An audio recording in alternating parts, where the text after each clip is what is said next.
Today we will be talking about ciliates. Ciliates are a group of single-celled organisms characterized by the presence of hair-like organelles called cilia. Ciliates use cilia for moving around. Ciliates also use their cilia to gather food particles. Like many other single-celled organisms, ciliates reproduce through binary fission, which is a process where one cell divides into two cells.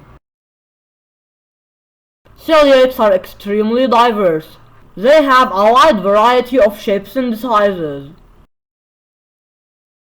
One of the most well-studied types of ciliates is known as the paramecium. Paramecia are common in freshwater, brackish, and marine environments. Paramecia are relatively easy to culture.